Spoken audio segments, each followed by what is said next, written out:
My name is Angelina Davis, and I'm 35 years old. If you looked at my life from the outside, you might think it was peaceful: 2 kids, a stable home, and a husband who provided. But inside that peace, something had been rotting for months, quiet and slow, like a crack spreading across glass. My husband, William, is 41, a project manager at a firm nearly 2 hours from home. Because of the commute, he often stays in company housing during the week and only comes home on weekends. It used to bother me, but after 10 years of marriage, I told myself that distance could sometimes be healthy. It gave us time to miss each other. That's what I used to believe. Everything changed the night William first mentioned Susie. It sounded harmless at first. I remember him calling while driving home, his voice light. "There's this new girl at work, Susie. She's hilarious, keeps everyone awake in meetings." I laughed with him then. He rarely found people funny. William was practical, almost stoic. For him to call someone funny meant they'd broken through his thick professional shell. But soon, Susie's name began to visit my home more often than William did. She was in every story, every casual anecdote. Susie forgot her access card again today. Susie brought brownies for the team. Susie said I should try cold brew instead of espresso. Her name became the background music of our evenings. I remember the first time he said the words that would echo in my mind for months. He was on the couch, scrolling through his phone with a lazy smile. "You know the guys at work started calling her my work wife." I froze. "Your what?" He laughed. "Oh, come on, babe. It's just a joke. Everyone says it. We spend so much time together, it's like that office marriage thing." That night after he fell asleep, I stared at the ceiling and tried to convince myself that I was overreacting. But something about the way he said "work wife," the comfort in his tone, the way he smiled when her name left his lips felt wrong. The next morning, I noticed a change in him I couldn't quite name. He dressed sharper. He started wearing cologne again, the one I bought him years ago, but that had collected dust since our second child was born. When I asked, he said, "Just trying to look more professional." But professional didn't explain why he suddenly shaved every morning or why he stopped calling me during his lunch breaks. It was small, unprovable things, details that seemed innocent alone, but dangerous together. Weeks passed like that. Then came the first ripple. At his office's New Year's party, I noticed the whispers. 2 of his female coworkers smiled too politely when I introduced myself. One leaned toward me while pretending to refill her drink. "You should probably keep an eye on Susie," she murmured. "She's gotten too comfortable with your husband." I laughed it off at the moment, but the words landed in my stomach like a stone. That night, as William drove us home, I stared at the reflection of his face in the car window. His jaw looked tighter, his eyes fixed on the road, and I wondered if he knew what people said about him about them. When we got home, I asked gently, "Do people really tease you and Susie that much?" He chuckled, brushing it off. "It's office humor, Angelina. You wouldn't understand." He kissed my forehead before going upstairs, and I sat there in the dark, wondering when he started talking to me, like I was someone outside his world. That night, as the rain tapped against the window, I couldn't sleep. I stared at his phone on the nightstand. The screen lit up once her name, Susie Office. Just a notification from the work chat, probably. Still, my heart skipped a beat. I told myself not to look. I didn't. I still wanted to be the trusting wife, the calm one, the woman who believed her husband when he said it's just work. But something in me shifted that night, a quiet fracture. In the morning, while he showered, I found one of his shirts still damp from the rain. On the collar, a faint trace of perfume that wasn't mine. It wasn't even sweet. It was sharp, citrusy, expensive. I told myself it was nothing. People always say that betrayal begins with a lie. But in truth, it begins with silence, when one partner stops asking and the other stops answering. Weeks later, William brought home a small bracelet. "Susie made these for everyone on the team," he said, handing it to me. "She's into crafts." The bracelet was cheap, braided string with a silver bead. I turned it over in my hand and felt something twist in my chest. He'd worn it on his wrist for a week before giving it to me. That night, while he slept, I placed it in the drawer beside my bed. It felt wrong to throw it away, but even worse to wear it. Then came the whispers again. Another office event. Another woman leaning close to me as if delivering a secret. He calls her sweetheart, at work, in front of everyone. I smiled tightly, excused myself, and walked out into the cool evening air. My hands were shaking, but my face didn't show it. When we got home, I didn't confront him. I just asked, "Do you ever say things like that to Susie?" He looked genuinely puzzled. "Things like what?" "Sweetheart, beautiful." His eyes darkened. "Where did you hear that?" "It doesn't matter where. Just tell me if it's true." He exhaled sharply. "Angelina, you're letting gossip poison your head. I'm not doing anything wrong." I believed him, or maybe I wanted to. But even as he spoke, something about his tone, the defensive rise in his voice, the way he couldn't meet my eyes, told me I'd just witnessed his first lie. Later that night, when he thought I was asleep, I heard the soft buzz of his phone, his quiet laugh in the dark, and then her voice, faint but unmistakable, through a voice note. "Missed you at lunch, work husband." That's when my world tilted. I didn't scream. I didn't confront him. Not yet. I lay there in the dark, wide awake, watching the man beside me smile at a message from another woman while I held my breath to stop myself from shattering. The next morning, I served breakfast like nothing had happened. Pancakes for the kids, coffee for him. I smiled. He smiled back as if everything was normal. But inside, I made a silent promise I'll find out who she really is. Because sometimes before you lose someone, you have to see who they've already become. The morning after I heard Susie's voice note, I woke before dawn. The house was silent, except for the hum of the refrigerator and the rain trickling outside. I sat at the kitchen table, hands wrapped around a mug of cold coffee, staring at nothing. It's strange how betrayal doesn't arrive with a scream. It seeps in quietly like water under a locked door.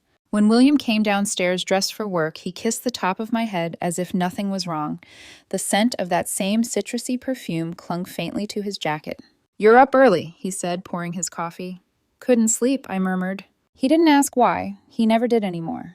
That evening, after the kids were asleep, I finally asked him. My voice was steady, too steady. "Do you call Susie sweetheart or beautiful in front of your colleagues?" He froze for half a second, then chuckled, pretending to be amused. "Where did you even hear that?" "It doesn't matter. Just answer me." He sighed, rubbing his temples. "Angelina, you're being paranoid. They tease us at work, that's all. She's young, she's bubbly, and people like to joke. You know how office dynamics are. So you did say it." "Angelina," his tone sharpened. "You really think I'd be stupid enough to flirt at work? Don't you trust me at all?" That last sentence felt like a trap. Because if I said no, I'd be the insecure wife. If I said yes, I'd have to keep pretending I believed him. I stayed quiet, and silence again worked in his favor. We slept back to back that night. His breathing was even and calm. Mine was not. I stared at the wall and thought about the early days, how he used to text me every hour, how I used to laugh until my stomach hurt. Now our only laughter belonged to stories about her. A week later, the tension finally cracked. We were setting the table for dinner when he mentioned her again. "Susie got promoted," he said, smiling. "She deserves it. I'm proud of her." It was the proud of her that did it. "You sound like a husband talking about his wife," I said quietly. He frowned. "What's that supposed to mean?" "It means you talk about her more than you talk to me." He slammed his fork down. "You're twisting everything. Can I compliment someone without you turning it into a crime? Not when that someone is the woman who calls you work husband and flirts in front of your staff." His face flushed red. "Oh, so now you're listening to gossip. You think you're the only one who's allowed to have friends at work?" "Friends," I laughed bitterly. "When I used to work, you hated when I spoke to male coworkers. You said they'd get the wrong idea. Remember that?" He didn't answer. His jaw tightened. "If I had a work husband, would you be okay with that?" "That's not the same thing," he snapped. "Why?" "Because you're the one doing it." That was when the argument exploded. He accused me of being controlling, jealous, ungrateful. I accused him of lying, disrespecting, and making a fool of me. At one point, he shouted, "You're acting crazy." And that word crazy hit me harder than any insult. Because women are always called crazy when they start noticing the truth. I felt something break inside me. "Sleep in the guest room," I said quietly. "I can't even look at you right now." He didn't argue. He just grabbed a pillow and left. The door closed with a soft click, and the silence that followed was louder than our fight. That night, I cried without making a sound. Not because of what he'd done, but because of how easily he'd done it. The next morning, after I dropped the kids off at school, William was waiting in the living room. He looked pale, exhausted. "Angelina," he began softly, "we need to talk." I stayed standing. "Go ahead." He took a deep breath, voice trembling slightly. "I didn't mean to hurt you. I swear there's nothing going on with Susie. She's new. She asks for help all the time. And yes, the guys tease me, but it's all harmless." "Harmless," I repeated. "So harmless that your coworkers had to warn me." He rubbed his face. "I didn't realize how it looked. I get it now. I crossed a line, even if it wasn't intentional." His voice cracked, and for the first time I saw fear in his eyes, not of losing me, but of being caught. "I'll fix this," he said. "I'll keep my distance. I'll even quit if I have to." I wanted to believe him. God, I wanted to. But something inside whispered that apologies are easy when the damage isn't visible yet. Still, I nodded. "If you mean it, prove it." He reached out to hold my hands. His palms were cold, trembling slightly. "I'll go to counseling with you. whatever it takes. That was the first time he'd ever said something like that. It disarmed me. So I let him move back into our bed that night. For the next few weeks, things almost felt normal. We talked more. He even called during lunch again.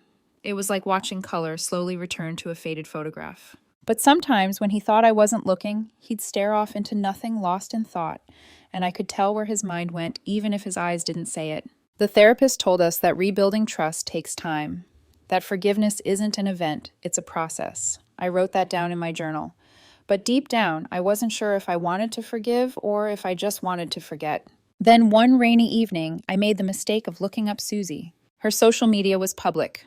Bright smiles, perfect makeup, captions like, "Some people mistake my kindness for flirting, and age is just a number if the connection is real." But what shocked me most wasn't her posts, it was what I found when I searched deeper. 3 marriages, 3 divorces, all to older men. 28 years old, divorced 3 times. I stared at her photos, her perfect teeth, her wide eyes, and suddenly I saw something I hadn't before. Not a woman in love, but a woman who knew how to play the game. That night, William came home later than usual. His hair was damp from the rain. When I hugged him, I caught that same perfume again, the one that wasn't mine. He smiled, kissed my cheek, and said, "Therapy was good today, huh?" And I smiled back, pretending I didn't smell the ghost of her on his skin. Because by then, I had stopped asking questions. I was done listening to lies. I was waiting for the truth to reveal itself. It happened on a Thursday night. The kind of night that started quietly rain, whispering against the windows, candles flickering on the dining table, and me in a navy dress I hadn't worn in years. The kids were at my parents' place for the weekend. William and I had promised to have a fresh start date night.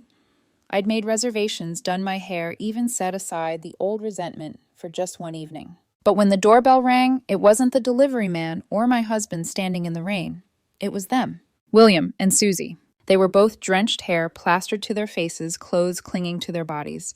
My heart stuttered as I stared at her. Her mascara smudged her lips pale but curved in a polite little smile. William was the first to speak. Her car broke down on the way home. She called me. I couldn't just leave her on the road like that. For a moment, all I could hear was the rain hammering the roof. "You brought her here." My voice came out thin. "It's storming, Angelina," he said, frustration already creeping into his tone. "I called Tommy A, but it'll take a while. She just needed somewhere to wait it out." I swallowed the urge to scream. The woman who had haunted my thoughts was now dripping water onto my hardwood floor. "Come in," I said flatly. Susie smiled sweetly. "I'm so sorry to intrude. I didn't expect the weather to get this bad." She was dressed too perfectly for a night commute, silk blouse, perfume that filled the hallway, manicured nails gripping her designer purse. Even soaked, she looked like someone who never lost control. I handed her a towel, forcing a polite smile. "You can dry off in the guest bathroom." But she turned to William instead. "Can I use the master? The guest one's kind of small." The air shifted. She didn't even look at me. She asked him. And worse, he nodded. "Sure, I'll show you." He led her upstairs, the two of them vanishing into the hallway I had painted myself. I stood there motionless, towel still in my hand. My reflection in the window looked calm, but inside, something sharp and cold was blooming. By the time they came down, I'd changed into an apron and started making pasta. I stirred the sauce, slowly counting every breath. William tried to make small talk. "So, what did you make?" "Just something simple." He smiled. "Smells good." Then Susie walked in. Her damp hair now fell in soft curls, her cheeks flushed from a hot shower. She wore the same blouse buttoned low and took a seat beside my husband as if she'd done it 100 times before. "Wow," she said, eyeing the table. "Pasta? That's cute." I froze mid-stir. "Cute." She gave a small laugh. "I just mean it's so homey. I thought for date night you'd go for something fancier. Williams always said you're a simple woman." My stomach twisted. "Simple," I repeated. She sipped her wine, pretending innocence. "In a good way, of course." William shot her a warning look. "Susie." What? She shrugged. "I am just making conversation." I set the serving spoon down quietly. I didn't realize I needed to impress my husband's coworker at dinner. She tilted her head. "I'm not just a coworker. William and I spend most of our days together. Sometimes I feel like I know him better than anyone." The silence that followed was thick enough to choke on. William tried to intervene. "Okay, that's enough." But Susie wasn't done. "No, really. I just mean he's always helping me. You're lucky to have him. Not many men would sacrifice their time like that." I smiled. A brittle, practiced smile. "Yes, I am lucky. Lucky enough to know when someone's crossing a line." Susie's lips parted, but I continued before she could speak. Do you always take baths in other people's bedrooms? Or is that a special occasion thing? Her face went red. William exhaled sharply, whispering, Angelina, please. No, William, I said, still looking at her. I want to hear her answer. Susie forced a laugh. Wow. I didn't realize I was being interrogated for taking a shower. You weren't, until you started acting like this house was yours. That's when she lost her composure. Her smile dropped and her voice rose. You know I've been trying to be nice to you because William respects you, but maybe everyone's right. You really are cold. Cold, I repeated. You sit at home doing nothing, acting like a queen while he works his ass off. No wonder he's miserable. The words hit like glass shattering. Watch your mouth, William warned, standing up. But she ignored him. You don't even work, Angelina. You have 2 kids in school all day. What do you even do besides cook pasta and nag your husband? My hands clenched so tightly my knuckles turned white. I wanted to slap her, scream at her, throw her out, but instead I smiled, quiet, deliberate. That's rich coming from someone who's been divorced 3 times before turning 30. Her eyes widened. What? You heard me. I stepped closer, voice low but steady. I did my research, Susie. 3 older men, 3 failed marriages. You collect them like trophies, don't you? She flinched, color draining from her face. That's none of your... And now you're circling mine. But here's the difference. William might have been stupid enough to let you in, but I'll be the one to make sure you leave. Her breath hitched, eyes glistening with rage and embarrassment. You... Get out, I said calmly. Angelina, she's drenched, William began. I said, get out. Susie's lower lip trembled. You're an evil woman. No wonder he's unhappy. I took a slow step forward, pointing toward the door. Out. Now. Before I call the police. The storm outside howled as she grabbed her purse, muttering curses under her breath. William tried to stop her, but I glared at him just once, and he froze. When the door slammed, rain splattered across the porch. I stood there shaking. My heart was pounding so hard it hurt. William spoke first. You didn't have to kick her out like that. It's pouring. I turned to him slowly. She insulted me in my home. Our home. And you're worried about her catching a cold. He rubbed the back of his neck. You humiliated her. I laughed bitterly. Humiliated her.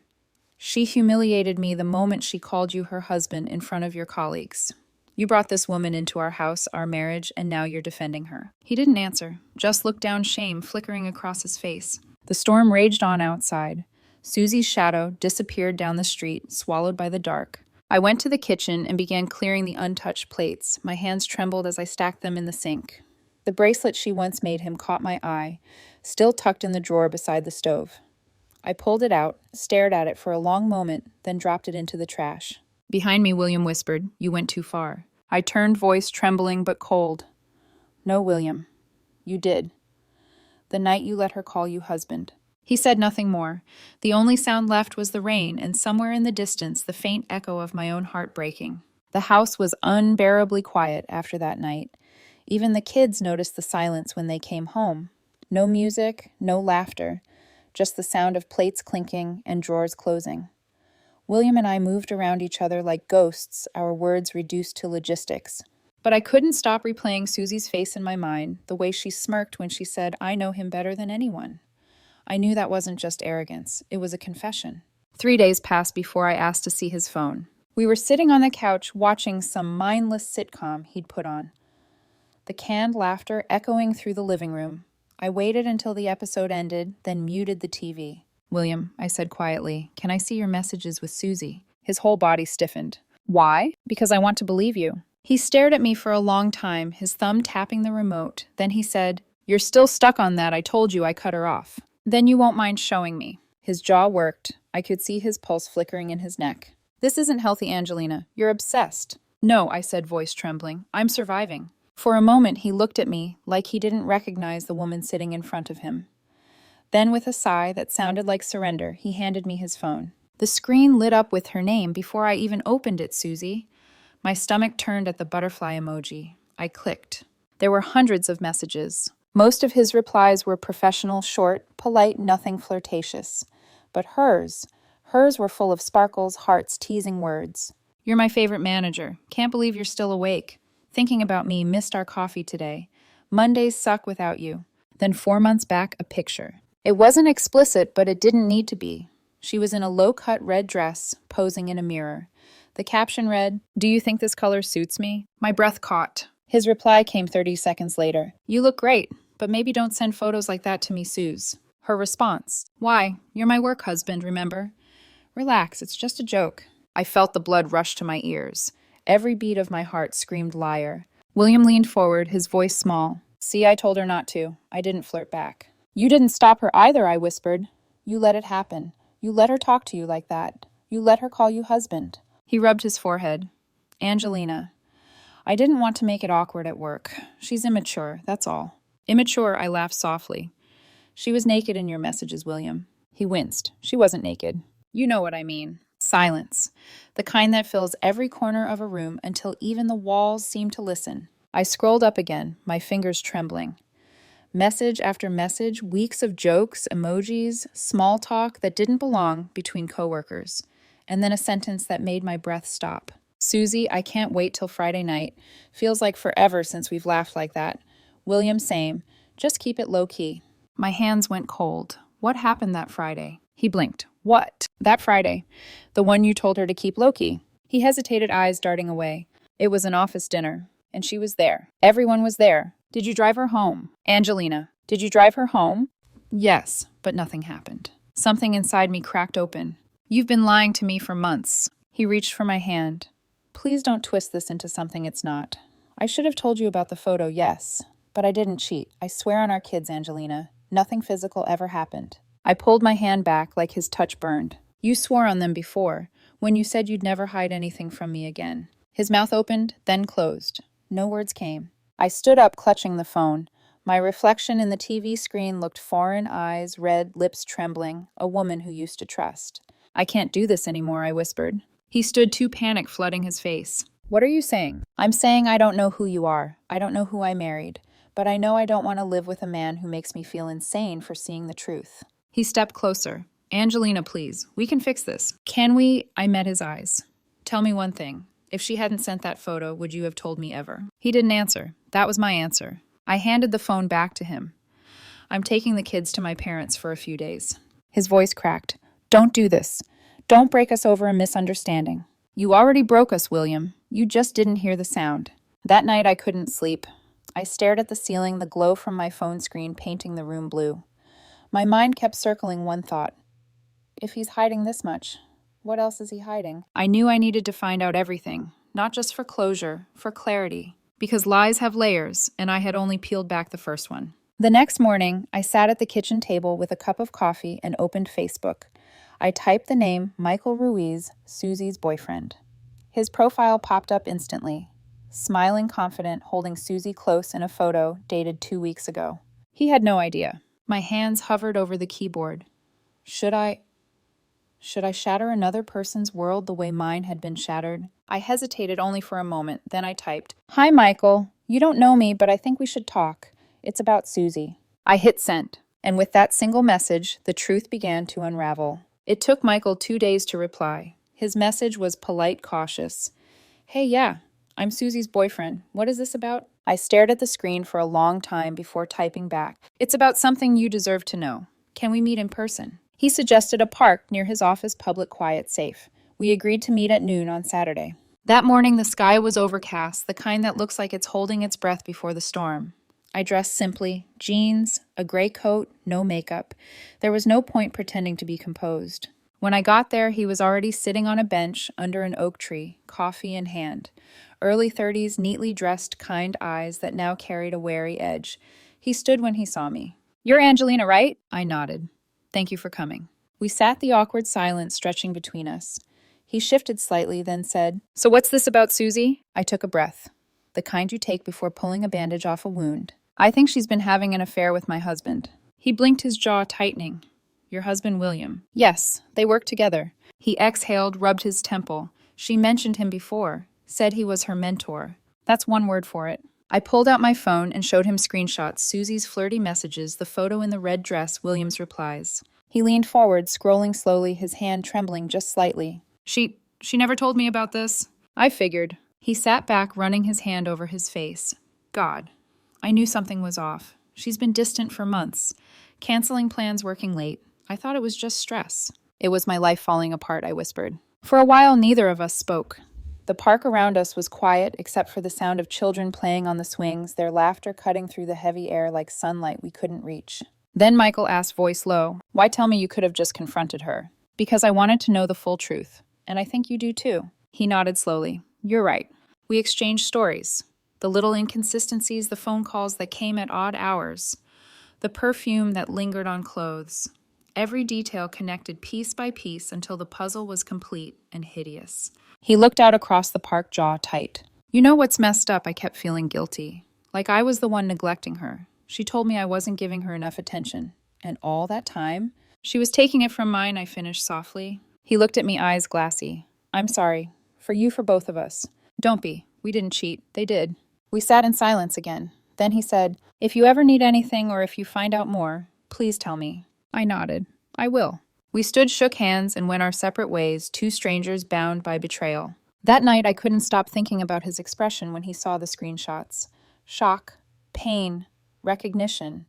It was like watching myself from weeks ago.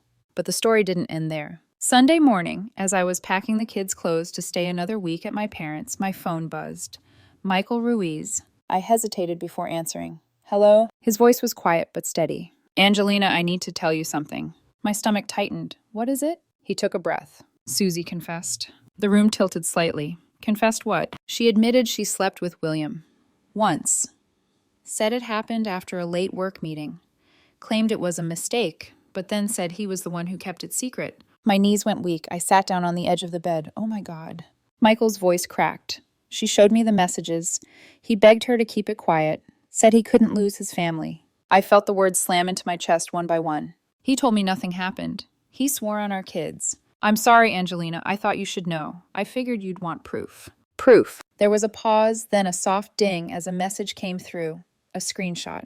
William's name at the top. William, please don't tell anyone. I made a mistake. It can't happen again. My wife can't find out. Susie. Then maybe don't kiss me next time you say you love your family. The edges of the world blurred. Angelina, you still there? Michael's voice sounded distant. Yeah, I whispered. I'm here. I'm breaking up with her, he said firmly. I thought you deserved to know before I do. You're not crazy. Everything you suspected, it's real. The call ended. I sat there in silence, the phone heavy in my hands. All those nights I'd defended William, told myself he'd never cross the line. All those tears I'd swallowed because I didn't want to seem paranoid, and it had all been for nothing. The rain started again outside. I didn't move. The kids' laughter drifted faintly from the living room where my mother watched them. And that's when it hit me. This wasn't grief. It was relief. Because finally I wasn't doubting anymore. I wasn't searching for lies. I had the truth. Later that evening, William texted, "We need to talk." I didn't respond. I didn't want explanations, apologies, or tears. Not this time. Because once someone makes you question your sanity for seeing the truth, they don't deserve your forgiveness when you finally find proof of it. I turned off my phone, walked into the living room, and hugged my kids. They giggled, wrapping their arms around my neck, their small warmth cutting through the cold that had settled in my chest for months. In that moment, I realized I wasn't broken. I was free. And freedom, I learned, often comes disguised as heartbreak. I used to think endings were loud shouting, slammed doors, suitcases flying open in the middle of the night. But when a marriage dies, it doesn't scream. It exhales. 3 days after Michael's call, I packed quietly. A few clothes for the kids, important papers, my mother's old photo frame. I didn't even cry, not because I was strong, but because I'd already cried everything I had. When William came home that evening, the house was half empty. My clothes were gone from the closet. The drawers looked hollow. He walked into the bedroom, confusion flickering across his face. Angelina, what is this? I was sitting on the edge of the bed, calm in a way I hadn't been for months. It's me leaving, I said softly. He blinked. Leaving, wait. No, we can fix this. Please just talk to me. We talked. I begged. I tried. And you lied. He ran a hand through his hair, pacing. I made a mistake, just once. I'm sorry. I'll do anything therapy, quit my job, move if I have to. Just don't end us like this. You already ended us, I said. The night you begged her to keep your secret. He froze. You spoke to her? No, I spoke to Michael. The color drained from his face. For a moment, neither of us moved. Then he sank onto the floor, head in his hands. I didn't love her, he whispered. It was stupid. I don't even know why. Because you could, I said quietly. Because I trusted you enough to never think you would. His shoulders shook. Please, Angelina, I can't lose you. I can't lose my kids. I wanted to feel pity. I wanted to feel anything. But all I felt was exhaustion, a deep, bone-heavy kind of emptiness. You should have thought about them before you brought someone else into our marriage. He lifted his head, eyes red. I swear I'll spend the rest of my life making it up to you. I shook my head. That's not what I want. He looked lost. Then what do you want? Peace. The word hung in the air between us, simple, final. He reached for my hand, but I stepped back. Don't, I whispered. Please don't make this harder. I picked up my suitcase and walked to the door. His voice followed me, breaking apart like glass. Angelina, I love you. I stopped. For the briefest moment, my heart twisted out of habit, not hope. Then you should have protected me like you said you would, I replied, and I walked out. At my parents' house, the air smelled of soap and fresh laundry. My mother didn't ask questions. She just pulled me into her arms. My father, usually so stern, set up the guest room without a word. That night, I tucked my kids into bed and sat beside them until they fell asleep. I watched their tiny chests rise and fall, wondering how I'd ever explain why their father wasn't coming home. The next morning, sunlight spilled through the curtains, pale and quiet. I sat at the kitchen table, filled out paperwork for a lawyer, and slid my wedding ring off my finger. The skin beneath it was pale, almost untouched, as if the 10 years it spent there had meant nothing at all. I placed the ring in a small box next to an old family photo. William's smile in that picture looked real. Maybe it was. Maybe once he really did love me. But love without respect is just a prettier word for pain. My lawyer, a calm woman with kind eyes, nodded after hearing my story. You're doing the right thing, she said.